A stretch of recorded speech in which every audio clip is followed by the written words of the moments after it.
this session of this camp is missions. ഇന്നത്തെ ഇപ്രാവശ്യത്തെ ക്യാമ്പിൻ്റെ പ്രധാന സന്ദേശം തീം എന്നത് മിഷൻ പ്രവർത്തനങ്ങൾ എന്നാണ്. And my topic for this camp is gospel and missions. ഞാൻ ഇന്ന് പങ്കുവയ്ക്കുവാൻ ആഗ്രഹിക്കുന്ന വിഷയം മിഷനും സുവിശേഷവും എന്നുള്ളതാണ്. The mission of the church is to preach the gospel and to disciple the believers. സഭയുടെ ദൗത്യം എന്ന് പറയുന്നത് സുവിശേഷം പ്രഘോഷിക്കുകയും ശിഷ്യപ്പെടുത്തുകയും എന്നുള്ളതാണ്. Martin Luther once said like this, that when the church fails to preach the gospel, it ceases to be the church. Martin Luther ഇതിനെക്കുറിച്ച് ഒരിക്കൽ പറഞ്ഞത്, ശിഷ്യത്വം ഉറപ്പാക്കുവാൻ സഭ പരാജയപ്പെടുമ്പോൾ അത് സഭ അല്ലാതായി തീരുന്നു എന്നാണ്. We can add to that by saying that when the church loses clarity of the gospel, it fails in its mission. നമുക്ക് അതിനെക്കുറിച്ച് പറയാൻ കഴിയുന്നത്, സഭയ്ക്ക് സുവിശേഷത്തിൻ്റെ വ്യക്തത നഷ്ടപ്പെടുമ്പോൾ it fails its mission. സുവിശേഷത്തിൻ്റെ വ്യക്തത നഷ്ടപ്പെടുന്ന സഭ മിഷൻ പ്രവർത്തനങ്ങളിലും പരാജയപ്പെടുന്നു എന്നാണ്. Today we are living in a world where the gospel is fast losing its clarity and the missions of the church is being affected. നാം ജീവിക്കുന്ന ഇന്നത്തെ തലമുറയിൽ സുവിശേഷത്തിൻ്റെ വ്യക്തത നഷ്ടപ്പെടുകയും അതുകൊണ്ട് തന്നെ മിഷൻ പ്രവർത്തനത്തിൽ അതിനുള്ള സാധുത വ്യത്യാസപ്പെടുകയും ചെയ്യുന്നത് നാം കണ്ടുകൊണ്ടിരിക്കുകയാണ്. There is confusion about the gospel personally, at the communicative level, and even in daily spiritual life. വ്യക്തിഗതമായ നിലയിൽ ആശയവിനിമയം ചെയ്യുന്ന നിലയിലും അതേപോലെ ആത്മീയ ഗോളത്തിലും സുവിശേഷത്തിൻ്റെ അർത്ഥം സംബന്ധിച്ച് ആശയക്കുഴപ്പമുണ്ട്. Even the apostle Peter struggled with clarity in practical living with regard to the gospel. പത്രോസ് അപ്പസ്തോലൻ പോലും സുവിശേഷ വിഹിതമായി പ്രായോഗിക ജീവിതം നയിക്കുന്ന വിഷയത്തിൽ പരാജയപ്പെട്ടിട്ടുണ്ട് എന്നത് നമുക്ക് കാണാൻ കഴിയും. In Galatians chapter 2 verse 14, ഗലാത്യർ 2:14 the apostle Paul rebukes Peter പത്രോസ് അപ്പസ്തോലനായ പൗലോസിനാൽ തെറ്റുതിരുത്തപ്പെടുന്നതായിട്ട് നമുക്ക് കാണാൻ കഴിയും. because he did not have the courage to live in line with the gospel. അതിൻ്റെ കാരണം സുവിശേഷത്തിന് അനുരൂപമായി ജീവിക്കുവാൻ പത്രോസ് അപ്പസ്തോലൻ ധൈര്യം കാണിച്ചില്ല എന്നുള്ളതാണ്. Till then Peter was freely mingling with the Gentile believers, even though he was a Jew. ഒരു യഹൂദനായിരുന്നിട്ട് പോലും ഈ സംഭവം ഉണ്ടാകുന്നത് വരെ പത്രോസ് അപ്പസ്തോലൻ വിജാതീയരായ ക്രിസ്ത്യാനികളുമായി നല്ല ബന്ധത്തിൽ പുലരുകയായിരുന്നു. In the Old Testament, Jews could not eat with Gentiles. That was prohibited. പഴയ നിയമത്തിൽ വിജാതീയരോടൊപ്പം ഭക്ഷണം കഴിക്കുവാൻ യഹൂദൻ വിലക്കപ്പെട്ടിരുന്നു. But the gospel changed all that so that there was free fellowship between Jews and Gentiles who believe. എന്നാൽ സുവിശേഷ നിമിത്തം ഇത് മുഴുവൻ മാറ്റപ്പെടുകയും അങ്ങനെ വിശ്വസിക്കുന്ന യഹൂദനും യവനനും വിജാതീയനും എന്ന വ്യത്യാസമില്ലാതെ അവർക്ക് ഒരുമിച്ച് എല്ലാ കാര്യങ്ങളും ചെയ്യുവാനുള്ള സ്വാതന്ത്ര്യം ലഭിക്കുകയും ചെയ്തു. Peter knew that. പത്രോസിന് അത് അറിയാമായിരുന്നു. But when some Jews from Jerusalem came to Antioch where Peter was, Peter got afraid of these Jews and stopped mingling with his Gentile brothers. എന്നാൽ യെരൂശലേമിൽ നിന്ന് ചില യഹൂദ മത വിശ്വാസത്തിൽ നിന്ന് ക്രിസ്തീയ വിശ്വാസത്തിലേക്ക് വന്നവർ അന്ത്യോക്യയിൽ വന്നപ്പോൾ പത്രോസ് അപ്പസ്തോലന് വിജാതീയരുമായുള്ള തൻ്റെ സംസർഗത്തിൻ്റെ കാര്യത്തിൽ ചില ആശയക്കുഴപ്പങ്ങൾ നേരിട്ടു. Paul told Peter publicly, you are living inconsistent with the gospel. പത്രോസ് അപ്പസ്തോലനെ പൗലോസ് അപ്പസ്തോലൻ ഇക്കാര്യത്തിൽ പരസ്യമായി തന്നെ തിരുത്തി, നിങ്ങൾ പത്രോസ് അപ്പസ്തോലൻ ജീവിക്കുന്നത് സുവിശേഷത്തിന് വിഹിതമായ വിധത്തിലല്ല എന്ന് അദ്ദേഹം പറഞ്ഞു. My dear brothers and sisters, what I want to share with you today is that we too, like the apostle Peter, can forget the gospel in daily life and fail to live in line with it. നാം ഇത് സംസാരിക്കുവാനുള്ള കാരണം ഇന്ന് ഒരുപക്ഷെ നമുക്കും സുവിശേഷത്തിൻ്റെ അന്തസത്ത എന്ത് എന്നത് മറന്നു പോകുവാനും അത് നിമിത്തം സുവിശേഷത്തിന് അനുരൂപമായി ജീവിക്കുവാനും പരാജയം സംഭവിക്കുക സാധ്യമാണ്. This affects the mission of the church. അത് സഭയുടെ മിഷൻ പ്രവർത്തനത്തെ ബാധിക്കുക തന്നെ ചെയ്യും. In order to live in line with the gospel, we need to remind ourselves daily what the gospel is. സുവിശേഷത്തിന് യോഗ്യമാവണ്ണം നാം ജീവിക്കണമെങ്കിൽ ദിനം പ്രതി എന്താകുന്നു സുവിശേഷം എന്നത് നാം നമ്മെ ഓർമ്മിപ്പിക്കേണ്ടത് ആവശ്യമാണ്. We also need to remind ourselves what are the implications of the gospel. അതേപോലെ തന്നെ സുവിശേഷത്തിന്റെ വിവക്ഷിതാർത്ഥം എന്ത് എന്നതും നാം നമ്മെ തന്നെ ഓർമ്മിപ്പിക്കേണ്ടതാണ്. And how should we respond to these truths in daily life as believers? വിശ്വാസികൾ എന്ന നിലയ്ക്ക് ദൈനംദിന ജീവിതത്തിൽ ഈ സത്യങ്ങളോട് നാം എങ്ങനെ പ്രതികരിക്കണം എന്നതും നാം ഓർമ്മിക്കേണ്ടതാണ്. To discuss these matters is what I'll be engaging in this session. അത് ഈ വിഷയങ്ങൾ നാം ഒരുമിച്ച് ചിന്തിക്കുവാനാണ് ഈ സെഷനിൽ ഞാൻ ആഗ്രഹിക്കുന്നത്. Firstly, what is the gospel according to our notes? എന്താണ് സുവിശേഷം? നമുക്ക് ഈ നോട്ട്സിൽ കൊടുത്തിരിക്കുന്നത് നോക്കാം. The gospel is the good news of what God has accomplished through his son. ഇവിടെ എന്താണ് സുവിശേഷം എന്ന് നമ്മുടെ നോട്ട്സിൽ കൊടുത്തിട്ടുണ്ട്.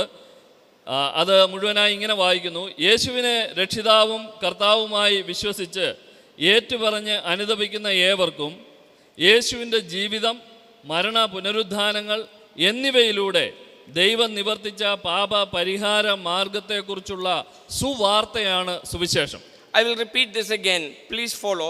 The gospel is the good news of what God has accomplished through his son to secure the forgiveness of sins and eternal life of all who will repent and believe in Jesus as Lord and Savior. നാം ഈ പറഞ്ഞിരിക്കുന്ന ഡെഫിനിഷനാണ്: യേശുക്രിസ്തുവിനെ രക്ഷിതാവും കർത്താവുമായി വിശ്വസിച്ചേറ്റു പറഞ്ഞ് അനുദപിക്കുന്ന ഏവർക്കും യേശുവിൻ്റെ ജീവിതം, മരണ, പുനരുദ്ധാനങ്ങൾ എന്നിവയിലൂടെ ദൈവം നിവർത്തിച്ച പാപ പരിഹാര മാർഗത്തെക്കുറിച്ചുള്ള സുവാർത്തയാണ് സുവിശേഷം. This is the most important message for eternity for every human being. ഇത് നിത്യതയെ സംബന്ധിച്ചിടത്തോളം ഏത് മനുഷ്യനെ സംബന്ധിച്ചും ഏറ്റവും പ്രധാനമായ സന്ദേശമാണ്. If we lose the clarity of this, we will lose eternity. ഈ വസ്തുതയുടെ വ്യക്തത നമുക്ക് നഷ്ടപ്പെട്ടാൽ നമുക്ക് നിത്യത തന്നെ നഷ്ടപ്പെട്ടു പോകാം. This description has 4 essential parts which we need to be very clear about. ഈ വിശദീകരണത്തിന് 4 പ്രത്യേക ഭാഗങ്ങളുണ്ട്. അത് നമ്മൾ വിശദമായി തന്നെ നോക്കേണ്ടതാണ്. Please follow carefully, prayerfully. അത് നമുക്ക് പ്രാർത്ഥനാപൂർവവും ശ്രദ്ധാപൂർവവും നോക്കാം. First of all, whose work is the gospel? ആദ്യമായി നോട്ട്സിലുണ്ട്: ആരുടെ പ്രവൃത്തി നിർവഹണമാണ് സുവിശേഷം? The gospel is God's work, not man's work. സുവിശേഷം എന്നത് ദൈവത്തിന്റെ പ്രവൃത്തിയാണ്, അത് മനുഷ്യന്റെ പ്രവൃത്തിയല്ല. It is something that God accomplishes, not what man achieves. അത് ദൈവം പൂർത്തിയാക്കുന്ന വസ്തുതയാണ്, മനുഷ്യൻ നേടിയെടുക്കുന്നതല്ല. The gospel is what God initiated and God completes, not man. സുവിശേഷം എന്നത് ദൈവത്തിൽ ആരംഭിക്കുകയും ദൈവം പൂർത്തിയാക്കുകയും ചെയ്തതാണ്, മനുഷ്യൻ ചെയ്യുന്നതല്ല. Man's duty is to understand the gospel wholly as the work of God. മനുഷ്യന്റെ ഉത്തരവാദിത്വം എന്ന് പറയുന്നത് സുവിശേഷത്തെ ദൈവത്തിന്റെ മുഴുവൻ പ്രവർത്തനമായി മനസ്സിലാക്കുക എന്നുള്ളതാണ്. This is what distinguishes the biblical gospel from the gospel of all other religions. ഇതാണ് ബൈബിൾ പരമായ സുവിശേഷത്തെ മറ്റ് എല്ലാവിധ സുവിശേഷങ്ങളിൽ നിന്നും വ്യത്യസ്തമാക്കുന്നത്. It is God's accomplishment, not man's. ഇത് ദൈവത്തിന്റെ പൂർത്തീകരിക്കപ്പെട്ട പ്രവൃത്തിയാണ്, മനുഷ്യന്റേതല്ല. Secondly, through whom does God accomplish this gospel? രണ്ടാമതായി, ആരിൽ കൂടെയാണ് ദൈവം ഈ പ്രവൃത്തിയെ നിർവഹിക്കുന്നത്? Our definition says that it is through his son Jesus Christ. നാം വായിച്ച നിർവചനം അനുസരിച്ച് അത് ദൈവം തന്റെ പുത്രനായ യേശു ക്രിസ്തുവിലൂടെയാണ് നിർവഹിക്കുന്നത്. God accomplishes the gospel through the sinless life, through the atoning death and the bodily resurrection of Jesus Christ, his son. തന്റെ പുത്രനായ യേശു ക്രിസ്തുവിന്റെ പാപരഹിത ജീവിതം, പാപപരിഹാര ബലി, ഉയർത്തെഴുന്നേൽപ്പ് എന്നീ കാര്യങ്ങളിലൂടെയാണ് ദൈവം ഇത് നമുക്ക് നേടിത്തരുന്നത്. Jesus Christ had to live a sinless life because his obedience completes what God demands from men. ദൈവം മനുഷ്യരിൽ നിന്ന് ആഗ്രഹിക്കുന്നത് പൂർണ്ണമായ വിശുദ്ധ ജീവിതമാണ്. അതാവുന്നു കർത്താവായ യേശു ക്രിസ്തു സ്വന്തം ജീവിതത്തിലൂടെ നിവർത്തിച്ചത്. Jesus Christ had to die because the wages of sin is death, and that is what God demanded from sinners like us. കർത്താവായ യേശു ക്രിസ്തു മരിക്കേണ്ടി വന്നത് എല്ലാ പാപികളും മരിക്കണം എന്നുള്ള ദൈവത്തിൻ്റെ മാറ്റമില്ലാത്ത നിയമത്തെ അനുസരിക്കേണ്ടത് ആയിരുന്നതുകൊണ്ടാണ്. And Jesus Christ rose bodily on the third day to say that God accepted his death as a full and final payment for our sins. കർത്താവായ യേശു ക്രിസ്തു മൂന്നാം ദിവസം ശാരീരികമായി ഉയർത്തെഴുന്നേറ്റത് തൻ്റെ പാപപരിഹാരത്തെ ദൈവം സ്വീകരിച്ചു എന്നതിൻ്റെ പൂർണ്ണമായ തെളിവാണ്. God accomplishes our salvation through the work of his Son. ദൈവം തൻ്റെ പുത്രനായ യേശു ക്രിസ്തുവിലൂടെ നമ്മുടെ രക്ഷയ്ക്കുള്ള പ്രവർത്തികളെ പൂർത്തിയാക്കിയിരിക്കുന്നു. The third part of this definition is, what does God accomplish or secure because of this activity? ഈ നിർവചനത്തിൻ്റെ മൂന്നാമത്തെ ഭാഗം സുവിശേഷത്തിൽ ദൈവം എന്താണ് നിവർത്തിക്കുന്നത് എന്നാണ്. What does God guarantee because of Christ's saving activity? കർത്താവായ യേശു ക്രിസ്തുവിൻ്റെ രക്ഷാകര പ്രവൃത്തിയിലൂടെ ദൈവം എന്താകുന്നു നിവർത്തിക്കുന്നത്? To put it in one word, he guarantees salvation. ഒറ്റ വാക്കിൽ പറഞ്ഞാൽ നിത്യജീവനാണ് അതിലൂടെ നമുക്ക് ലഭിക്കുന്നത്. God secures full forgiveness of all sins forever because of what Christ has done.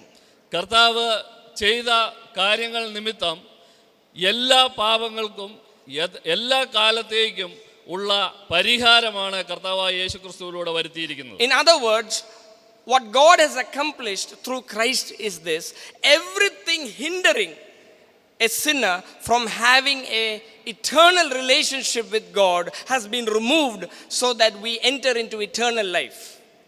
മറ്റൊരു വിധത്തിൽ പറഞ്ഞാൽ നമുക്ക് നിത്യജീവനിലേക്ക് കടക്കുവാൻ തടസ്സമായിരിക്കുന്ന മുഴുവൻ കാര്യങ്ങളെയും കർത്താവായ യേശു ക്രിസ്തുവിൻ്റെ പാപപരിഹാര ബലിയിലൂടെ ദൈവം പരിപൂർണമായി മാറ്റിയിരിക്കുന്നു എന്നാണ് ഇതിൽ നിന്ന് നാം മനസ്സിലാക്കുന്നത്. My prayer and desire is a believer, no matter how old he is in the Lord, should never lose the wonder of this great accomplishment.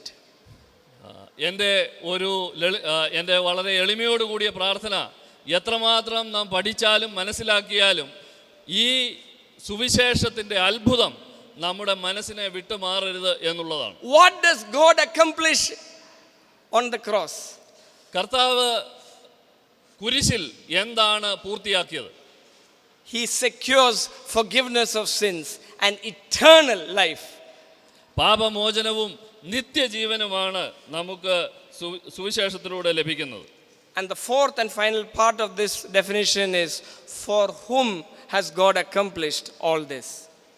നാലാമതായിട്ട് അവസാനമായിട്ട് ഈ നിർവചനത്തിൽ നമുക്ക് പറയാൻ കഴിയുന്നത്, ആർക്കു വേണ്ടിയാണ് ഈ ദൗത്യ നിർവഹണം സുവിശേഷത്തിലൂടെ നടത്തപ്പെട്ടത് എന്നാണ്. Who are the beneficiaries of the gospel?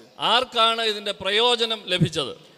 According to the definition here, it is for those who will repent and believe Jesus Christ as Lord and Savior. ഈ നിർവചന പ്രകാരം മാനസാന്തരപ്പെട്ട് കർത്താവായ യേശു ക്രിസ്തുവിനെ രക്ഷിതാവും കർത്താവുമായി സ്വീകരിക്കുന്ന ഏതൊരാൾക്കും ഇത് ലഭിക്കുന്നതാണ്. To repent and to believe are not two separate conditions in order to be saved.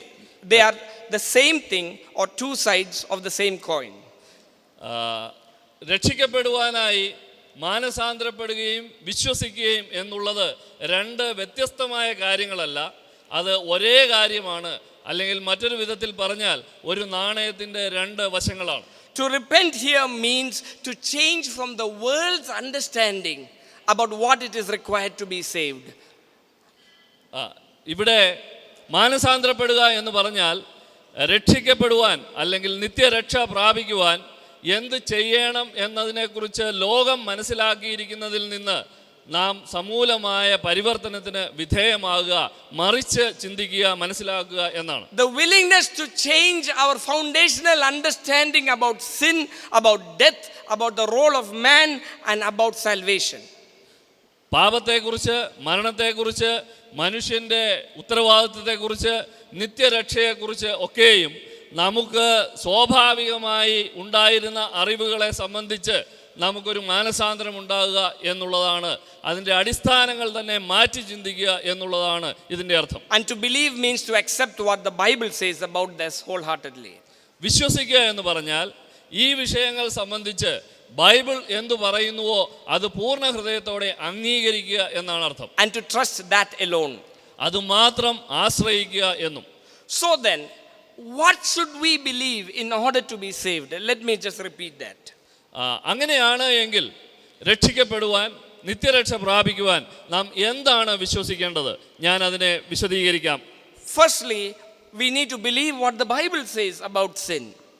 ഒന്നാമതായി പാപം സംബന്ധിച്ച് ബൈബിൾ എന്തു പറയുന്നുവോ അത് നാം വിശ്വസിക്കണം. Romans 3:23 says that all have sinned before God. റോമാലേഖനം 3:23 പറയുന്നത് എല്ലാവരും ദൈവത്തിൻ്റെ മുൻപിൽ പാപികളാണ് എന്നാണ്. The Bible explains sin as falling short of God's perfect standard. Bible പാപത്തെ നിർവചിക്കുന്നത് ദൈവത്തിൻ്റെ നിലവാരത്തിൽ താഴ്ന്നു പോകുന്ന അവസ്ഥ എന്ന അർത്ഥത്തിലാണ്. This is not only in external acts, it is having inner desires that are against God's perfect standards. അത് കേവലം ബാഹ്യ പ്രവർത്തികൾ മാത്രമല്ല, ദൈവത്തിൻ്റെ ഹിതത്തിന് വിരുദ്ധമായ ചിന്തകളും നമ്മുടെ മനോഭാവങ്ങളും പോലും അതിൽ ഉൾപ്പെടും. When we are jealous, when we lust, when we are angry in the way that God has not permitted, we sin. നമുക്ക് കോപമുണ്ടാകുമ്പോൾ, നമുക്ക് മോഹമുണ്ടാകുമ്പോൾ, ദൈവം ആഗ്രഹിക്കാത്ത വിധത്തിൽ നമുക്ക് ആഗ്രഹങ്ങൾ ഉണ്ടാകുമ്പോൾ നാം ദൈവത്തിൻ്റെ ഹിതപ്രകാരം, ദൈവത്തിൻ്റെ പദ്ധതി പ്രകാരം പാപം ചെയ്യുകയാണ്. In this way, the Bible says there is not one person except the Lord Jesus Christ who has sinned. Who has not sinned. ഈ കാര്യത്തിൽ കർത്താവായ യേശുക്രിസ്തു മാത്രമേ പാപം ചെയ്യാതെ ഇരുന്ന വ്യക്തിയായിട്ട് ഉള്ളൂ. Some people may be better than others. ചിലർ മറ്റുള്ളവരുമായി താരതമ്യം ചെയ്യുമ്പോൾ മെച്ചമാണെന്ന് തോന്നാം. Mother Teresa, Mahatma Gandhi are much better people in public than you and I. Mother തെരേസയും മഹാത്മാഗാന്ധിയും ഒക്കെ ഒരുപക്ഷെ എന്നെയോ നിങ്ങളെയോക്കാൾ പൊതുജീവിതത്തിൽ മെച്ചപ്പെട്ട നിലവാരം പുലർത്തുന്നവരായിരിക്കും. But when we take God's 100% perfect standard, all are sinners. എന്നാൽ 100% വിശുദ്ധി എന്ന ദൈവത്തിൻ്റെ നിലവാരവുമായി തട്ടിച്ചു നോക്കുമ്പോൾ ഇവരെല്ലാവരും പാപികൾ തന്നെയാണ്. A true believer accepts fully what the Bible says on this matter. ഒരു യഥാർത്ഥ വിശ്വാസി പാപം സംബന്ധിച്ച് ബൈബിൾ എന്തു പറയുന്നുവോ അത് അങ്ങനെ തന്നെ വിശ്വസിക്കുന്ന, അംഗീകരിക്കുന്ന വ്യക്തിയാണ്. The Bible also says that the penalty of sin is death. അതേപോലെ പാപത്തിന്റെ ശിക്ഷ മരണമാണ് എന്ന് ബൈബിൾ പറയുന്നു. And everyone, because all are sinners, deserve to die. അതുകൊണ്ട് എല്ലാവരും പാപികളായതുകൊണ്ട് എല്ലാവരും മരിക്കുക തന്നെ ചെയ്യണം. This death is not just physical death, it is eternal separation in hell from God after death. ഇത് കേവലം ബാഹ്യമായ ശാരീരിക മരണമല്ല, മറിച്ച് നിത്യമായി ദൈവത്തിൽ നിന്ന് എല്ലാ കാലവും അകന്നിരിക്കുന്ന അവസ്ഥയാണ്. The Bible says that everyone deserves to die and go to hell. Bible പറയുന്നത് എല്ലാവരും മരിച്ച് നരകത്തിൽ പോകുവാനായിട്ട് അർഹരാണ് എന്നാണ്. That means no one can go to heaven on their own. എന്ന് പറഞ്ഞാൽ ആർക്കും സ്വന്തം അധ്വാനത്തിൻ്റെ ഫലമായി സ്വർഗത്തിൽ പോകുവാനായിട്ട് കഴിയുകയില്ല. That means that nothing good can any human do to nullify his eternal punishment. ഒരു മനുഷ്യൻ ചെയ്യുന്ന എത്ര വലിയ നന്മയാണെങ്കിലും തൻ്റെ നിത്യശിക്ഷയിൽ നിന്ന് ആ മനുഷ്യനെ ഒഴിവാക്കാൻ കഴിയുന്നതല്ല എന്നാണ് അതിൻ്റെ അർത്ഥം. Even if a person has to do 99.99% good in his life, but just before he dies he has one sinful deed, he deserves to go to hell forever. 99.99% വിശുദ്ധ ജീവിതം ജീവിച്ചാലും മരിക്കുന്നതിന് മുൻപ് ഒരു പാപമെങ്കിലും ചെയ്താൽ ആ വ്യക്തി നരകത്തിന് യോഗ്യനാണ്. In this condition only God can help man. ഈ അവസ്ഥയിൽ ദൈവത്തിന് മാത്രമേ മനുഷ്യനെ സഹായിക്കാൻ കഴിയൂ. The Bible says that God did that. Bible പറയുന്നത് ദൈവം അത് ചെയ്തു എന്നാണ്. Romans chapter 5 verse 8 says that Jesus Christ paid that penalty and died in our place. റോമാലേഖനം 5-ാം അധ്യായത്തിന്റെ 8-ാം വാക്യം പറയുന്നത് കർത്താവായ യേശു ക്രിസ്തു ആ പാപ പരിഹാരം വരുത്തി നമുക്ക് പകരക്കാരനായി മരിച്ചു എന്നാണ്. Jesus Christ is God who became man. കർത്താവായ യേശു ക്രിസ്തു മനുഷ്യനായി തീർന്ന ദൈവമാണ്. Why did he become man? എന്തുകൊണ്ടാണ് കർത്താവ് മനുഷ്യനായത്? Because he came to die for man. എന്തെന്നാൽ മനുഷ്യന് വേണ്ടി മരിക്കുവാൻ കർത്താവ് വന്നതിനാലാണ് മനുഷ്യനായി തീർന്നത്. Why did Jesus Christ die for man? എന്തുകൊണ്ട് കർത്താവ് മനുഷ്യന് വേണ്ടി മരിച്ചു? Because the wages of sin is that death that he died. കർത്താവ് മരിച്ച അതേ മരണമാണ് പാപത്തിന്റെ ശമ്പളമായി കൊടുക്കേണ്ടിയിരുന്നത്. The Bible says that Jesus Christ, the Son of God, physically and spiritually died in our place. Bible പറയുന്നത് ദൈവത്തിന്റെ പുത്രനായ കർത്താവായ യേശു ക്രിസ്തു ശാരീരികമായും ആത്മീകമായും മരിച്ചു എന്നാണ്. But Jesus Christ did not sin. എന്നാൽ കർത്താവ് പാപം ചെയ്തില്ല. He died in our place and paid for all the sins that each one did, so that God the Father was satisfied. കർത്താവ് പാപരഹിതനായി ജീവിച്ച് മരിച്ചു. അതിൻ്റെ ഫലമായിട്ട് നാം എല്ലാവരും ചെയ്ത എല്ലാ പാപങ്ങൾക്കും പരിഹാരം ദൈവത്തിൻ്റെ മുൻപിൽ യോഗ്യമാം വിധം കൊടുത്തു തീർത്തു. The Bible says that the only way we can guarantee that we can have salvation is by accepting that Jesus Christ died in our place, by believing. കർത്താവായ യേശു ക്രിസ്തു നമുക്ക് പകരമായി മരിച്ചു, നമ്മുടെ സ്ഥാനത്ത് മരിച്ചു എന്നത് വിശ്വസിക്കുന്നതിലൂടെ മാത്രമാണ് നിത്യരക്ഷ നമുക്ക് ലഭിക്കാൻ കഴിയുന്നത് എന്നാണ് ബൈബിൾ പറയുന്നത്. Ephesians chapter 2 verse 8 and numerous other passages in the New Testament says it is by faith alone that we are guaranteed eternal life. എഫേസ്യ ലേഖനം 2-ാം അധ്യായത്തിന്റെ 8-ാം വാക്യവും അതേപോലെ അനേക വാക്യങ്ങൾ ബൈബിളിൽ ഉള്ളത് പറയുന്നത് വിശ്വാസത്താൽ മാത്രമേ നമുക്ക് രക്ഷ പ്രാപിക്കുവാൻ കഴിയൂ എന്നാണ്. Because salvation is only the work of God and man cannot do anything to help himself. Man can only believe and nothing more and be assured of eternal life. രക്ഷ എന്നത് മനുഷ്യന്റെ ഒരു പ്രവൃത്തിയാലും സാധ്യമാകാത്തതും കർത്താവായ യേശു ക്രിസ്തുവിൻ്റെ പൂർത്തിയാക്കിയ ബലിയാൽ മാത്രം സാധ്യമാകുന്നതും ആകയാൽ ഒരു മനുഷ്യനും രക്ഷ പ്രയത്നങ്ങളാൽ നേടിയെടുക്കാൻ കഴിയുകയില്ല. He can only believe, and that is the means for salvation. ഏതൊരു മനുഷ്യനും വിശ്വസിക്കുക മാത്രമാണ് ചെയ്യാൻ കഴിയുന്നത്. അത് മാത്രമാണ് രക്ഷയ്ക്ക് ഉള്ള ഒരേ ഒരു മാർഗം. Such a person who repents and believes this gospel in this way, he is sure that the moment he dies, he will go to heaven. ഇത്തരം ഈ സുവിശേഷത്തെ ഇതേപോലെ വിശ്വസിക്കുന്ന ഒരു വ്യക്തിക്ക് താൻ മരിക്കുന്ന അതേ നിമിഷം സ്വർഗത്തിൽ പോകും എന്നത് ഉറപ്പായി വിശ്വസിക്കാൻ കഴിയുന്നതാണ്. This guarantee, this assurance of salvation is not because the believer is perfect in his ways, but because the word of God guarantees that if he believes in this way, he will be saved. ഇത് വിശ്വസിക്കുന്ന വ്യക്തി ഏതെങ്കിലും ഒരു സമയത്ത് പൂർണ്ണനായതുകൊണ്ടല്ല, ദൈവത്തിൻ്റെ വചനത്തിൽ വിശ്വസിക്കുന്ന മാത്രയിൽ ഒരു വ്യക്തിക്ക് പാപക്ഷമ ലഭിക്കുന്നു എന്ന് പറഞ്ഞിരിക്കുന്നത് കൊണ്ടും ആ ദൈവത്തിൻ്റെ വചനത്തെ നമുക്ക് ആശ്രയിക്കുവാൻ കഴിയുന്ന ഒന്നായതുകൊണ്ടും ആണ്.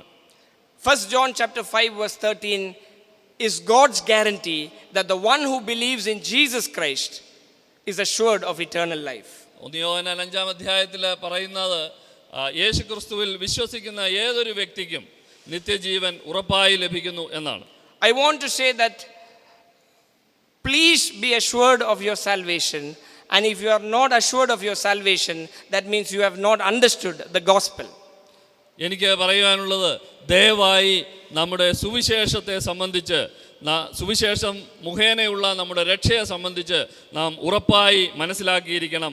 അത് ഉറപ്പാകുന്നില്ല എങ്കിൽ നമ്മുടെ ക്രിസ്തീയ ജീവിതം പരാജയമാവും. If we are not assured of our salvation, we are not clear about the gospel. നമുക്ക് നമ്മുടെ രക്ഷ സംബന്ധിച്ച് ഉറപ്പില്ല എങ്കിൽ അതിൻ്റെ അർത്ഥം സുവിശേഷം നമുക്ക് വ്യക്തമായിട്ടില്ല എന്നാണ്. The guarantee of our salvation is the word of God that promises that if we believe, we are saved. സുവിശേഷം നമുക്ക് നൽകുന്ന ഉറപ്പ് നാം വിശ്വസിക്കുന്ന മാത്രയിൽ നാം രക്ഷിക്കപ്പെടുന്നു. നാം വിശ്വസിച്ചാൽ നാം രക്ഷിക്കപ്പെട്ടിരിക്കുന്നു എന്നുള്ളതാണ്. To further understand the gospel more clearly, we must distinguish between what the gospel is and what the gospel calls for. ഇത് വ്യക്തമായി മനസ്സിലാക്കുവാൻ നാം സുവിശേഷം എന്താണ് എന്നും സുവിശേഷം നമ്മോട് എന്ത് കൽപ്പിക്കുന്നു, എന്താവശ്യപ്പെടുന്നു എന്നും മനസ്സിലാക്കേണ്ടത് ആവശ്യമാണ്. In other words, we must differentiate between the content of the gospel and the consequences of the gospel. മറ്റൊരു വിധത്തിൽ പറഞ്ഞാൽ സുവിശേഷത്തിൻ്റെ ഉള്ളടക്കം എന്ത് എന്നും സുവിശേഷ നിമിത്തം നമ്മുടെ ഉത്തരവാദിത്വങ്ങൾ എന്ത് എന്നും നാം അറിഞ്ഞിരിക്കേണ്ടത് ആവശ്യമാണ്. The content of the gospel is that God through his son Jesus Christ secures for us forgiveness of sins and eternal life if we believe. സുവിശേഷത്തിൻ്റെ ഉള്ളടക്കം നാം വിശ്വസിക്കുന്നു എങ്കിൽ കർത്താവായ യേശു ക്രിസ്തുവിലൂടെ ദൈവം നമുക്ക് രക്ഷ സൗജന്യമായി നൽകുന്നു എന്നുള്ളതാണ്. The consequences of the gospel is what we Christians have to do because of what God has done for us in the gospel. സുവിശേഷത്തിൻ്റെ അനന്തരഫലം എന്ന് പറയുന്നത് ദൈവം സുവിശേഷത്തിലൂടെ നമുക്ക് ചെയ്തിരിക്കുന്ന കാര്യങ്ങൾ നിമിത്തം നാം എന്ത് ചെയ്യണം എന്നുള്ളതാണ്. The consequences of the gospel are our responsibilities after believing the gospel. സുവിശേഷത്തിൻ്റെ അനന്തരഫലങ്ങൾ എന്ന് പറയുന്നത് സുവിശേഷം വിശ്വസിച്ചതിന് ശേഷം നമുക്കുള്ള ഉത്തരവാദിത്തങ്ങളാണ്. These include pursuing personal holiness, ഇത് വ്യക്തി ജീവിത വിശുദ്ധി, maintaining the unity of the body of Christ, ക്രൈസ്തവ സഭയുടെ ഐക്യത്തെ നമ്മൾ സൂക്ഷിക്കുക, respecting the sanctity of human life so that we are against abortion, മനുഷ്യ ജീവിതത്തെ ബഹുമാനിക്കുക, അതുകൊണ്ട് നാം അബോർഷൻ മുതലായ കാര്യങ്ങളെ എതിർക്കുക, upholding justice in the biblical sense that is within our ability. നമുക്ക് നമ്മുടെ പരിധിയിൽ ദൈവവചനം നമ്മെ അനുവദിക്കുന്ന അത്രയും നീതിപൂർവമായി നാം ജീവിക്കുക. These are the responsibilities or consequences of the gospel, but these are not the gospel. ഇത് സുവിശേഷ നിമിത്തമുള്ള നമ്മുടെ ഉത്തരവാദിത്തങ്ങളാണ്, ഇത് സുവിശേഷം അല്ല. We need to distinguish between the consequences of the gospel and the content of the gospel. സുവിശേഷത്തിന്റെ ഉള്ളടക്കവും അത് നിമിത്തമുള്ള ഉത്തരവാദിത്വവും തമ്മിലുള്ള വ്യത്യാസം നാം മനസ്സിലാക്കേണ്ടതാണ്. When we share the gospel, we are sharing the content of the gospel so that someone can either believe it or reject it. നാം സുവിശേഷം പങ്കുവയ്ക്കുമ്പോൾ സുവിശേഷത്തിൻ്റെ ഉത്തരവാദിത്വമല്ല, മറിച്ച് സുവിശേഷത്തിൻ്റെ ഉള്ളടക്കത്തെയാണ് പങ്കുവയ്ക്കുന്നത്. അത് നിമിത്തം ഒരാൾക്ക് അത് വിശ്വസിക്കുകയോ തിരസ്കരിക്കുകയോ ചെയ്യുവാൻ കഴിയുന്നു. When we share the gospel, just because we are sincere does not guarantee that we clearly communicate the gospel. നാം ആത്മാർത്ഥതയുണ്ട് എന്ന ഒറ്റ കാരണത്താൽ നാം സുവിശേഷം യഥാർത്ഥമായി ആശയവിനിമയം ചെയ്യുന്നു എന്നർത്ഥമാക്കുന്നില്ല. Surely sincerity is required, but we need to pay attention to whether we are clearly sharing the gospel. ആത്മാർത്ഥത അത്യാവശ്യം തന്നെയാണ്, എന്നാൽ അതോടൊപ്പം തന്നെ സുവിശേഷം പങ്കുവയ്ക്കുമ്പോൾ അത് വ്യക്തമായി തന്നെ പങ്കുവയ്ക്കുന്നുണ്ടോ എന്നും നാം ചിന്തിക്കേണ്ടത് ആവശ്യമാണ്. Anyway, this is what the gospel is and what the gospel is not. എന്നിരുന്നാലും ഇതാണ് സുവിശേഷം എന്താണ് അല്ലെങ്കിൽ സുവിശേഷം എന്തല്ല എന്നുള്ളത് സംബന്ധിച്ച് പ്രാഥമികമായി നാം മനസ്സിലാക്കേണ്ടത്. It is of utmost importance as the church grows to be more and more clear with the gospel, because the gospel is losing its clarity even within the church. സഭകൾ വളരുന്നതനുസരിച്ച് സുവിശേഷത്തെ സംബന്ധിച്ചുള്ള വ്യക്തത നമുക്ക് ആവശ്യമാണ്. കാരണം സഭകൾക്കുള്ളിൽ തന്നെ സുവിശേഷത്തെ സംബന്ധിച്ചുള്ള വ്യക്തത നശിച്ചുകൊണ്ടിരിക്കുകയാണ്. My next section is on the implications of this gospel which we have just explained. നാം ഇപ്പോൾ വിശദീകരിച്ച ഈ സുവിശേഷ നിമിത്തമുള്ള നമ്മുടെ ഉത്തരവാദിത്തങ്ങൾ അല്ലെ ഇതിൻ്റെ വിവക്ഷിതാർത്ഥം എന്ത് എന്നുള്ളതാണ് ഇനി നാം ചിന്തിക്കുവാൻ പോകുന്നത്. To put it simply, what are the responsibilities of believers because they have believed this word of eternal life? മറ്റൊരു വിധത്തിൽ പറഞ്ഞാൽ സുവിശേഷം വിശ്വസിക്കുന്നത് നിമിത്തം ഒരു വിശ്വാസി എന്ന നിലയിൽ ഒരു വ്യക്തിക്കുള്ള ഉത്തരവാദിത്തങ്ങൾ എന്തൊക്കെയാണ്? I have listed here 5 implications and our responsibilities with regard to the gospel. ഞാനിവിടെ 5 ഉത്തരവാദിത്തങ്ങൾ സുവിശേഷം സംബന്ധിച്ച് നമുക്കുള്ളത് എഴുതിയിട്ടുണ്ട്. By implications I mean truths about the gospel for which we are responsible as believers to obey. വിവക്ഷിതാർത്ഥം എന്നതുകൊണ്ട് ഞാൻ ഉദ്ദേശിക്കുന്നത് സുവിശേഷം നിമിത്തം നാം അനുസരിക്കുവാൻ ഉത്തരവാദിത്തപ്പെട്ട വസ്തുതകൾ എന്ത് എന്നുള്ളതാണ്. These are evident and are understood, but I want to spell them out so that we can remind ourselves as believers. ഇത് നമുക്കറിയാവുന്നതാണ്, നമ്മുടെ മധ്യതയിൽ എപ്പോഴും സംസാരിക്കുന്നതാണ്. എന്നിരുന്നാലും വിശ്വാസികൾ എന്ന നിലയ്ക്ക് ഈ കാര്യങ്ങൾ നമുക്ക് ഉറപ്പാകുവാനായി എനിക്കിത് പറയേണ്ടതായിട്ട് ഉണ്ട്. Number one, because the gospel is what it is, as mentioned before, there is only one gospel of its kind. നാം ഈ പറഞ്ഞതുപോലെ ഉള്ള ഒന്നാകുന്നു സുവിശേഷം എന്നതുകൊണ്ട് സുവിശേഷം ഒന്നു മാത്രമേ ഉള്ളൂ എന്നുള്ളതാണ് ഒന്നാമത്തെ വസ്തുത. In Galatians chapter 1 verses 6 to 10, this is what the apostle Paul is reminding the Galatian believers.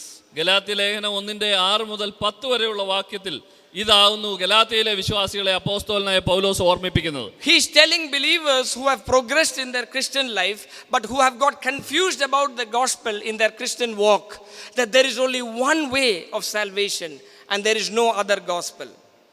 സുവിശേഷത്തിലൂടെ രക്ഷിക്കപ്പെട്ടു എങ്കിലും സുവിശേഷ നിമിത്തമുള്ള ജീവിതത്തിൽ ആശയക്കുഴപ്പം നേരിട്ട വിശ്വാസികളോട് സുവിശേഷ നിമിത്തം ഒരേ ഒരു മാർഗമേ ഉള്ളൂ എന്ന് ഓർമ്മിപ്പിക്കുകയാണ് ഈ ലേഖനത്തിൽ ചെയ്യുന്നത്. In the book of Galatians, there were some Judaizers, people who believe that the Old Testament laws are required for us to enjoy the blessings of the gospel. These people were confusing the gospel. ഗലാത്യയിൽ സുവിശേഷം വിശ്വസിക്കുന്നവരുടെ ഇടയിൽ തന്നെ പഴയ നിയമ പ്രമാണങ്ങളും നാം അനുസരിക്കേണ്ടത് ആവശ്യമാണ് എന്ന് വിശ്വസിക്കുന്ന യഹൂദ മതാനുസാരികളായ വ്യക്തികളും ഉണ്ടായിരുന്നു. These people were adding to the gospel. ഇവർ സുവിശേഷത്തോട് കൂട്ടിച്ചേർക്കുകയായിരുന്നു. Paul said that they are not saved and they will go to hell. പൗലോസ് പറയുന്നത് അവർ രക്ഷിക്കപ്പെട്ടവരല്ല, അവർ നരകത്തിൽ പോകും എന്നാണ്.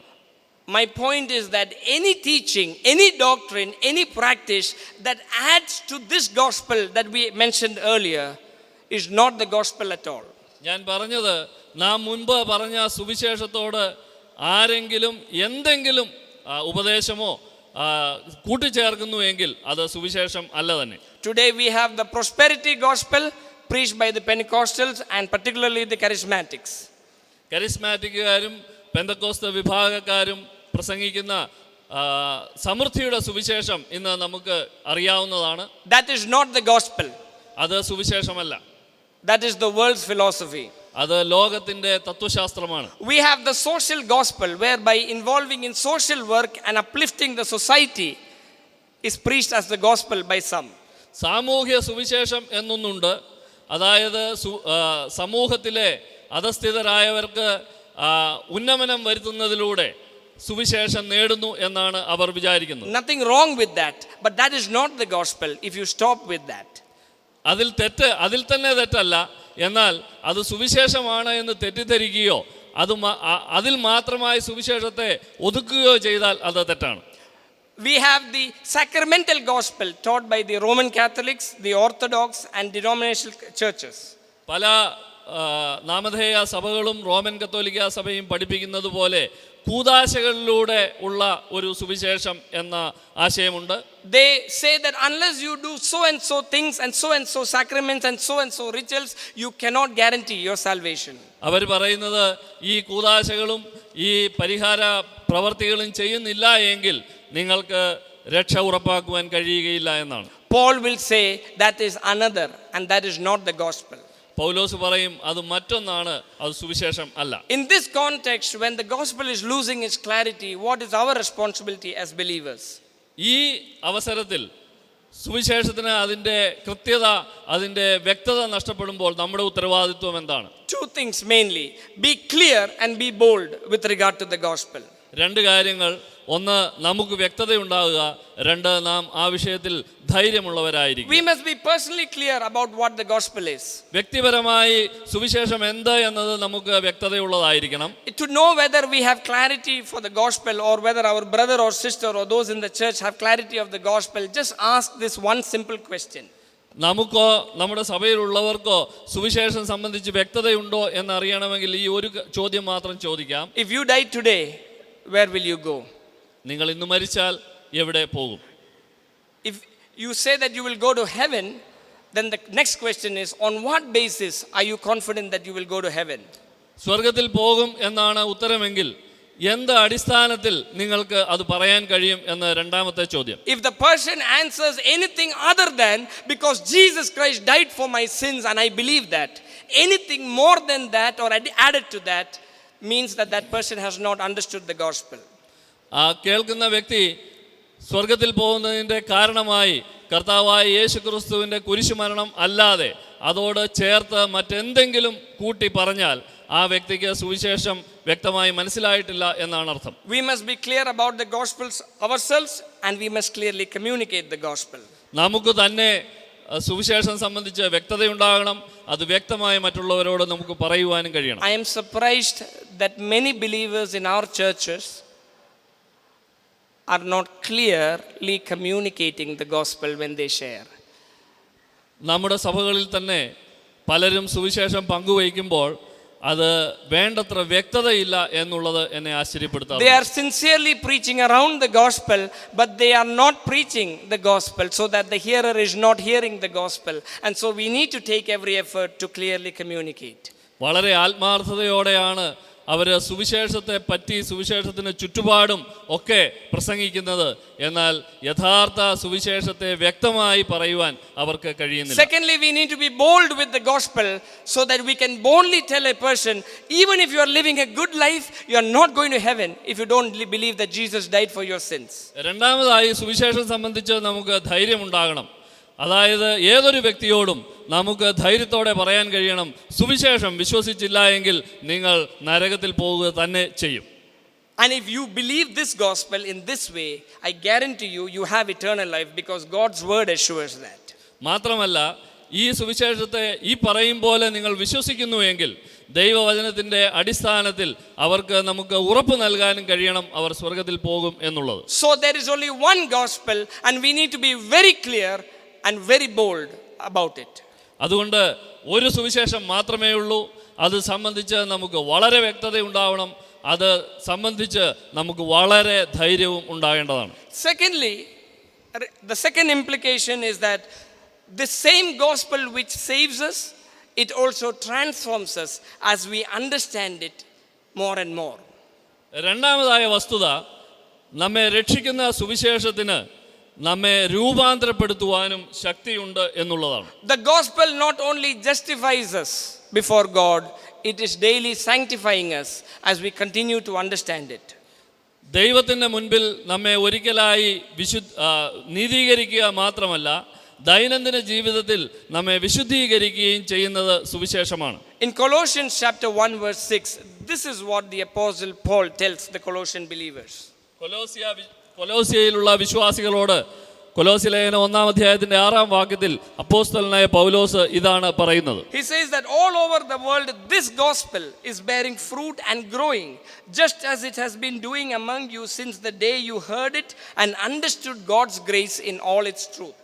അതിങ്ങനെ വായിക്കുന്നു, ആ സുവിശേഷം സർവ്വലോകത്തിലും എന്നതുപോലെ നിങ്ങളുടെ അടുക്കലും എത്തി, നിങ്ങൾ ദൈവകൃപയെ യഥാർത്ഥമായി കേട്ടറിഞ്ഞ നാൾ മുതൽ നിങ്ങളുടെ ഇടയിൽ എന്ന പോലെ സർവ്വലോകത്തിലും ഫലം കായ്ച്ചും വർദ്ധിച്ചും വരുന്നു. Two things we can understand from this verse. ഈ വാക്യത്തിൽ നിന്ന് രണ്ട് കാര്യങ്ങൾ നമുക്ക് മനസ്സിലാക്കും. The gospel transforms the believer after his conversion.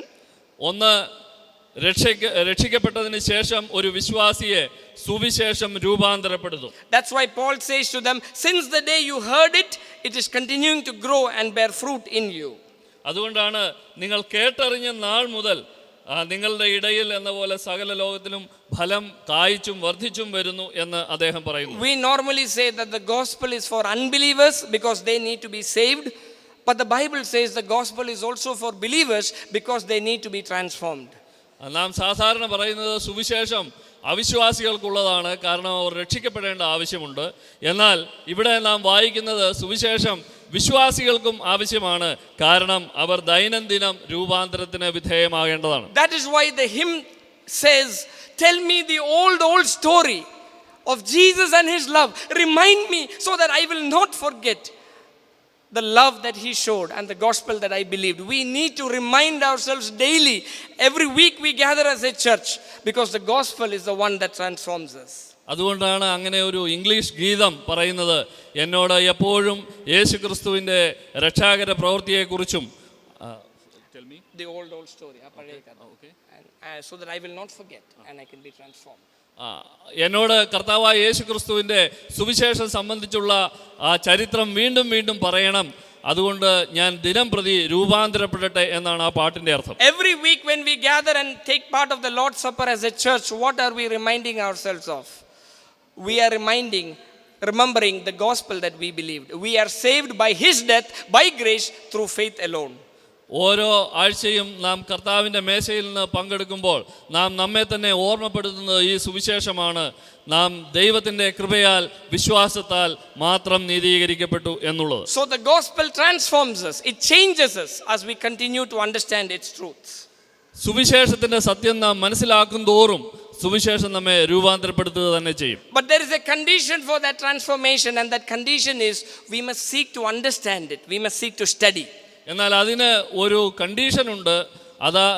അത് എന്ന് പറഞ്ഞാൽ ഇത് നാം പഠിക്കണം, സുവിശേഷം നാം മനസ്സിലാക്കണം എന്നുള്ളതാണ്. My dear brothers and sisters, this is a point that we need to not take lightly, that proper understanding precedes biblical transformation. നാം മനസ്സിലാക്കേണ്ടുന്ന ഒരു സത്യം, യഥാർത്ഥ സുവിശേഷത്തെ മനസ്സിലാക്കുന്ന ഒരു വ്യക്തിക്ക് മാത്രമാണ് യഥാർത്ഥമായി രൂപാന്തരം സംഭവിക്കുന്നത്. അല്ലെങ്കിൽ രൂപാന്തരം സംഭവിക്കണമെങ്കിൽ അതിന് മുൻപ് നമുക്ക് യഥാർത്ഥമായി സുവിശേഷം മനസ്സിലാകേണ്ടിയിരിക്കുന്നു. Without proper study, without proper explanation of what the text means as intended by the author, we cannot be transformed more and more into the image of Christ. തിരുവെഴുത്തുകൾ എഴുതിയ എഴുത്തുകാരൻ ആ തിരുവെഴുത്തുകൾ എഴുതുമ്പോൾ എന്താണ് ഉദ്ദേശിച്ചത് എന്ന് വ്യക്തമായി മനസ്സിലാക്കാതെ ആ എഴുത്തുകൾ ഉദ്ദേശിക്കുന്ന രൂപാന്തരം വായനക്കാരിൽ ഉളവാകുകയില്ല. I'll put one step behind. Without proper understanding of the gospel, no person can be converted and become a believer. സുവിശേഷത്തെ യഥാർത്ഥമായി മനസ്സിലാക്കാതെ ഒരു വ്യക്തിക്കും മാനസാന്തരപ്പെടുവാനോ അങ്ങനെ മനംമാറ്റം വരുവാനോ വിശ്വാസിയായി തീരുവാനോ കഴിയുകയില്ല തന്നെ.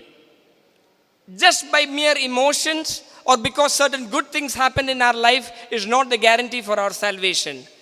The Bible is. ബൈബിൾ പറയുന്നത് നമ്മുടെ ജീവിതത്തിൽ എന്തെങ്കിലും നന്മ സംഭവിച്ചതുകൊണ്ടോ വൈകാരികമായി സുവിശേഷത്തോട് നമുക്കൊരു താല്പര്യം തോന്നിയതുകൊണ്ടോ നാം രക്ഷിക്കപ്പെടുന്നില്ല എന്നാണ്. The unbeliever needs to understand and believe the gospel in order to be saved. ഒരു അവിശ്വാസിക്ക് സുവിശേഷം മനസ്സിലാക്കുകയും വിശ്വസിക്കുകയും ചെയ്താൽ മാത്രമേ രക്ഷ ലഭിക്കുകയുള്ളൂ. And a believer needs to continue to grow in his understanding and in his depth of the gospel in order to be transformed. അതേപോലെ ഒരു വിശ്വാസി തൻ്റെ സുവിശേഷം സംബന്ധിച്ചുള്ള ബോധ്യങ്ങളിൽ തുടർന്നും മനസ്സിലാക്കലുകൾ തുടർന്നുകൊണ്ടേയിരിക്കണം. അപ്പോൾ മാത്രമേ അദ്ദേഹത്തിന്റെ ജീവിതത്തിൽ രൂപാന്തരം ഉണ്ടാകുകയുള്ളൂ. So what I'm saying here is we need to take an effort to teach the gospel when we evangelize by explaining so that the hearer can understand what we are saying. അതുകൊണ്ട് സുവിശേഷം പങ്കുവയ്ക്കുമ്പോൾ നാം സുവിശേഷം എന്താകുന്നു എന്നത് കേൾവിക്കാരന് മനസ്സിലാകും വിധം പഠിപ്പിക്കാൻ ഒരു ശ്രമം നടത്തേണ്ടത് ആവശ്യമാണ്. We need to take every effort to clearly communicate the gospel and to explain to them so that they can take a decision either to reject it or accept it. സുവിശേഷം എന്താണ് എന്നുള്ളത് എല്ലാ അർത്ഥത്തിലും അവർക്ക് മനസ്സിലാകുന്നു എന്ന് ഉറപ്പുവരും വിധം നാം അവരെ പഠിപ്പിക്കേണ്ടതാണ്. അതിൻ്റെ ഫലമായി അവർക്ക് സുവിശേഷം സ്വീകരിക്കുവാനോ അത് തിരസ്കരിക്കുവാനോ ഉള്ള ഒരു വ്യക്തത ലഭിക്കേണ്ടത് ആവശ്യമാണ്. My point is that proper understanding should precede biblical conversion and biblical transformation, and we need to take every effort for that. ഞാൻ പറഞ്ഞത് യഥാർത്ഥ ബോധ്യങ്ങളിൽ നിന്ന് മാത്രമേ ദൈവ വചനപ്രകാരമുള്ള രക്ഷയും ദൈവവചനപ്രകാരമുള്ള രൂപാന്തരവും ഉണ്ടാകുകയുള്ളൂ. അതുകൊണ്ട് അക്കാര്യങ്ങൾക്ക് നാം വേണ്ടത്ര ശ്രദ്ധ ചെലുത്തേണ്ടത് ആവശ്യമാണ്. Studying God's word and teaching God's word should be the foundational ministry of the church if they are serious about missions. Missions സംബന്ധിച്ച് ഗൗരവകരമായി ചിന്തിക്കുന്ന ഏതൊരു സഭയ്ക്കും സുവിശേഷത്തിന്റെ അടിസ്ഥാന സത്യങ്ങൾ പഠിപ്പിക്കാതെ നിർവാഹമില്ല. Thus, the gospel transforms believers more and more to be like Christ as they understand its truths and its implications and allow that to influence their daily life. സുവിശേഷത്തെ കൂടുതലായി മനസ്സിലാക്കുകയും തങ്ങളുടെ ജീവിതങ്ങളിൽ അവ രൂപാന്തരം വരുത്തുവാനായി ഒരു വിശ്വാസി തന്നെത്താൻ വിധേയപ്പെടുത്തുകയും ചെയ്യുമ്പോൾ മാത്രമാണ് സുവിശേഷം യഥാർത്ഥത്തിൽ ആ വ്യക്തിയിൽ രൂപാന്തരം വരുത്തുന്നത്. In discipleship, we don't graduate into something more than the gospel. ശിഷ്യത്വത്തിൽ നാം സുവിശേഷത്തെക്കാൾ ഉപരിയായി എന്തെങ്കിലും നേടുന്നില്ല, നാം വളരുന്നില്ല. സുവിശേഷത്തെക്കാൾ നാം വളരുന്നില്ല. The gospel is not the first step of a staircase which is called Christianity. The gospel is the entire thing which we realize more and more. സുവിശേഷം എന്നത് ക്രൈസ്തവ ജീവിതത്തിലെ ആദ്യത്തെ പടിയല്ല. സുവിശേഷം എന്നത് ക്രൈസ്തവ ജീവിതത്തിൻ്റെ എല്ലാമാണ്. അതിനെ നാം കൂടുതൽ കാലങ്ങൾ കഴിയുമ്പോൾ കൂടുതൽ ആഴത്തിലും പരപ്പിലും മനസ്സിലാക്കുന്നു എന്നത് മാത്രമാണ്. So we believe the gospel and we are saved. We realize the full implications of the gospel and we are transformed and becoming more like Christ. നാം രക്ഷിക്കപ്പെടുമ്പോൾ സുവിശേഷം വിശ്വസിക്കുന്നു. ആ സുവിശേഷം തുടർന്നും വിശ്വസിക്കുന്നതിലൂടെ നമ്മുടെ ജീവിതങ്ങൾ രൂപാന്തരപ്പെടുകയും നാം ക്രിസ്തുവിനെ പോലെയാവുകയും ചെയ്യുന്നു. At conversion, we have everything that God wants to give us in Christ. And in discipleship, we realize all that we get by faith as we grow in our faith. നാം രക്ഷിക്കപ്പെടുമ്പോൾ സുവിശേഷം നിമിത്തം നമുക്ക് we believe the gospel and all that we have in Christ we have in that package. And in growth, spiritual growth, we realize in practice what all we have. സുവിശേഷം വിശ്വസിക്കുന്ന മാത്രയിൽ ദൈവം വിശ്വസിക്കുന്ന ഒരു വ്യക്തിക്ക് നൽകുവാൻ ആഗ്രഹിക്കുന്ന ഒക്കെയും നമുക്ക് ലഭിക്കുന്നു. എന്നാൽ സുവിശേഷത്തിലൂടെ നാം രൂപാന്തരപ്പെടുമ്പോൾ അത് നമുക്ക് പൂർണ്ണമായ അളവിൽ കൂടുതൽ മനസ്സിലായിക്കൊണ്ടേയിരിക്കും. In other words, we don't graduate beyond the gospel even in discipleship. We realize who we are in Christ, which is the gospel. മറ്റൊരു വിധത്തിൽ പറഞ്ഞാൽ ശിഷ്യത്വത്തിൽ നാം എത്ര വളർന്നാലും നാം സുവിശേഷത്തെക്കാൾ വളരുന്നില്ല, സുവിശേഷത്തിനും ഉപരിയാകുന്നില്ല. My point is, the gospel not only saves us, it transforms us. It is sufficient not only for our justification, it is sufficient for our sanctification. ഞാൻ പറഞ്ഞത് സുവിശേഷം നീതീകരിക്കുക മാത്രമല്ല, സുവിശേഷം രൂപാന്തരപ്പെടുത്തുകയും ചെയ്യുന്നു.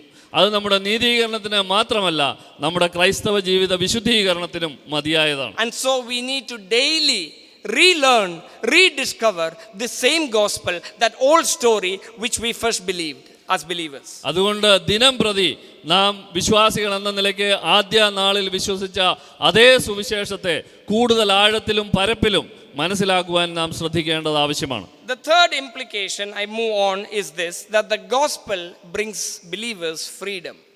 മൂന്നാമതായി പറയുന്നത് സുവിശേഷം ഒരു വിശ്വാസിക്ക് സ്വാതന്ത്ര്യം നൽകുന്നു എന്നതാണ്.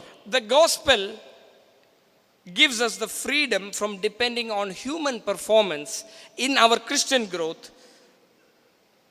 സുവിശേഷം നമ്മുടെ ക്രിസ്തീയ വളർച്ചയിൽ മനുഷ്യന്റെ അധ്വാനത്തിൽ ആശ്രയിക്കുന്നതിൽ നിന്ന് നമുക്ക് സ്വാതന്ത്ര്യം നൽകുന്നു. The gospel of grace gives us freedom from depending on human abilities and activities to be righteous before God. ദൈവത്തിൻ്റെ മുമ്പിൽ നീതിമാന്മാരായിരിക്കാനായി മാനുഷികമായ പ്രയത്നങ്ങളിലോ കഴിവുകളിലോ ആശ്രയിക്കുന്നതിൽ നിന്ന് സുവിശേഷം നമുക്ക് സ്വാതന്ത്ര്യം നൽകുന്നു. The gospel guarantees us God's full acceptance in Christ by faith.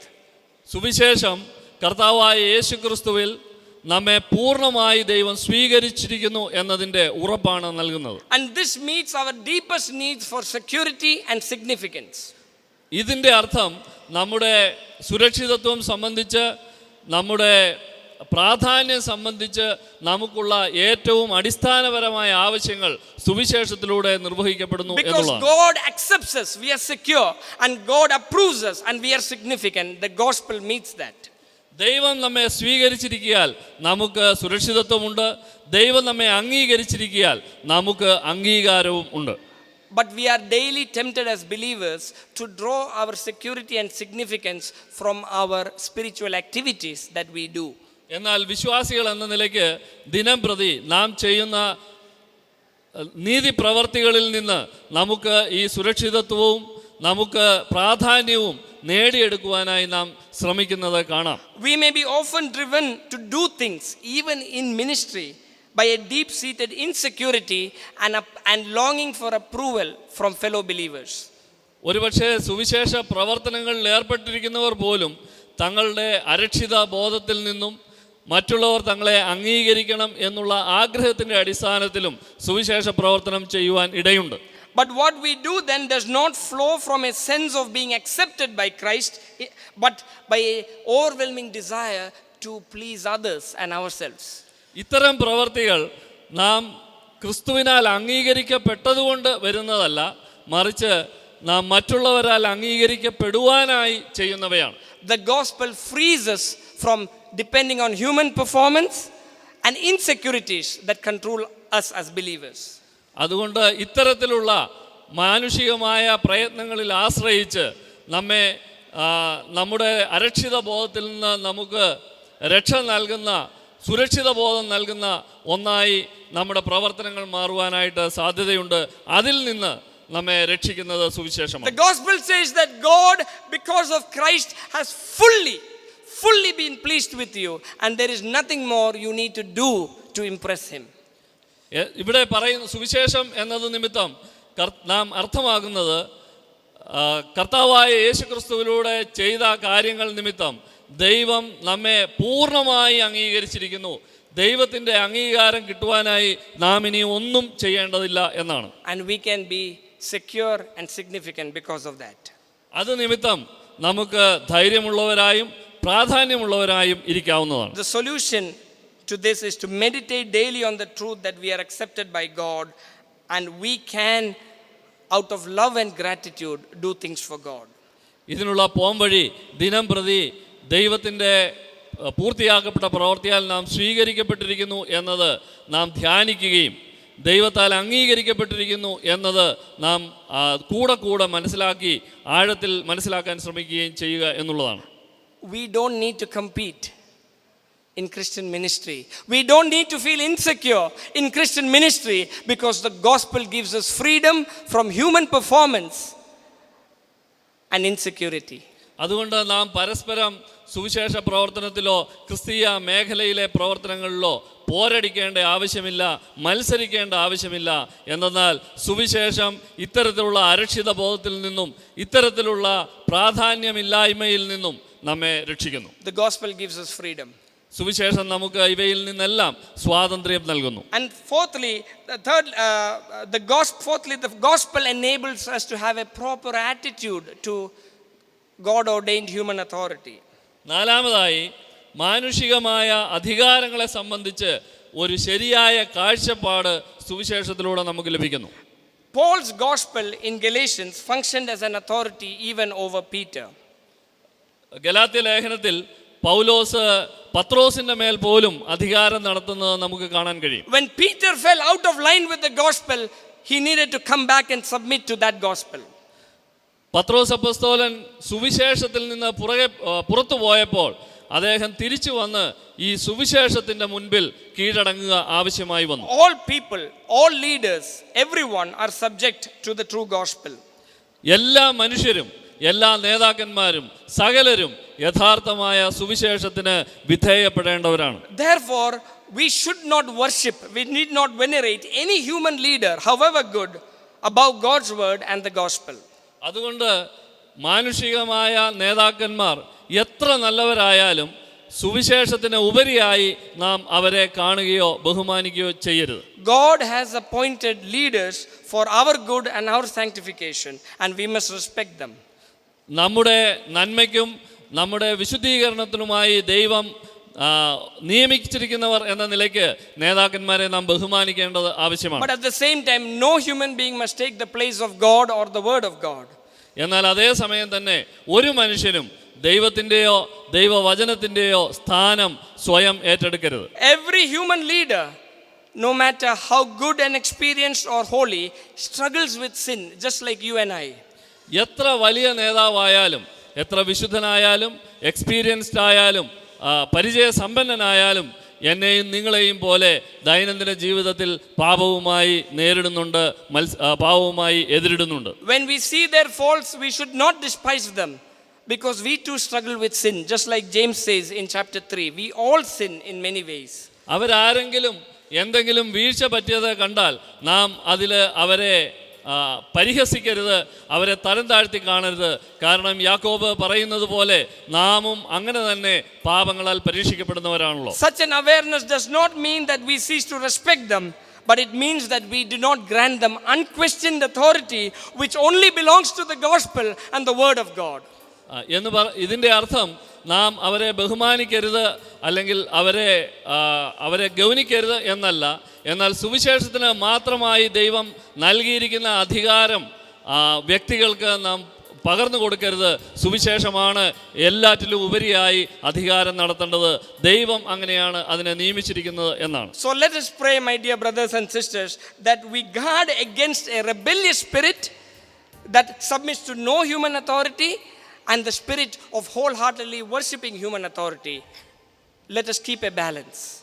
അതുകൊണ്ട് നമുക്ക് ഒരു മാനുഷികമായ അധികാരത്തിനും കീഴ്പ്പെടാതിരിക്കുന്ന മത്സര മനോഭാവത്തെ മാറ്റിവെക്കാം.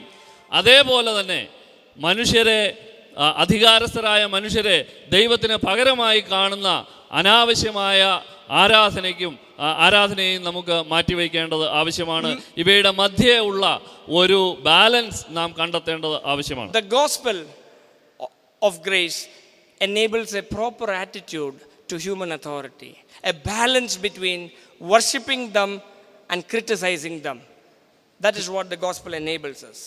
കൃപയുടെ സുവിശേഷം മാനുഷിക അധികാരത്തെ ഒരു ബാലൻസിൽ കാണുവാൻ, അവരെ നാം കുറ്റപ്പെടുത്താതെ, അവരെ അമിതമായ ആരാധനയ്ക്ക് വിധേയരാക്കാതെ, എന്നാൽ അതേസമയം ബഹുമാനത്തോടെ കാണുവാൻ കൃപയുടെ സുവിശേഷം നമ്മെ സഹായിക്കുന്നു. My time does not permit for my last point, but I will end with this. And what is the correct understanding of the gospel as believers? എൻ്റെ സമയപരിമിതി ഉണ്ട് എങ്കിലും അവസാനത്തെ പോയിന്റ് പറഞ്ഞ് ഞാൻ അവസാനിപ്പിക്കാം. A correct understanding of the gospel is that we understand the basis of our relationship with God, and we have the right reason for obeying God's standards in the Bible. സുവിശേഷത്തെ സംബന്ധിച്ചുള്ള ഒരു വ്യക്തമായ ശരിയായ കാഴ്ചപ്പാട് എന്താണ്? First, we understand the basis of our relationship with God. ഒന്നാമതായി ദൈവവുമായുള്ള നമ്മുടെ ബന്ധത്തിന്റെ ശരിയായ അടിസ്ഥാനം നാം മനസ്സിലാക്കുന്നു. The basis of our relationship with God is God's grace, God's unconditional acceptance of us because of what Christ did. കർത്താവായ യേശുക്രിസ്തുവിലൂടെ ദൈവം പൂർത്തിയാക്കിയ കാര്യം ആണ് ദൈവം നമ്മെ സ്വീകരിക്കുന്നതിന്റെ അടിസ്ഥാനം. അത് കൃപയുടെ അടിസ്ഥാനമാണ്. We need to understand grace again, and that is the basis of our relationship. ഈ കൃപയെ, നമ്മുടെ ബന്ധത്തിന്റെ അടിസ്ഥാനമാകുന്ന ഈ കൃപയെ നാം മനസ്സിലാക്കേണ്ടത് ആവശ്യമാണ്. Secondly, we need to know why we obey certain rules according to scriptures. രണ്ടാമതായി നാം എന്തുകൊണ്ട് ചില നിയമങ്ങൾ അനുസരിക്കണം എന്നതും മനസ്സിലാക്കേണ്ടത് ആവശ്യമാണ്. The reason that we obey God in the do's and don'ts of scripture is not in order to please God, because God is fully pleased in Christ, but it is because God is pleased with us. Not in order to please God, but because God is pleased with us. എന്തുകൊണ്ട് നാം ചില കാര്യങ്ങൾ അനുസരിക്കണം എന്ന് ചോദിച്ചാൽ അത് ദൈവത്തെ സന്തോഷിപ്പിക്കുവാനല്ല, മറിച്ച് ദൈവം നമ്മിൽ സന്തോഷിച്ചിരിക്കുന്നു എന്നതുകൊണ്ടാണ്.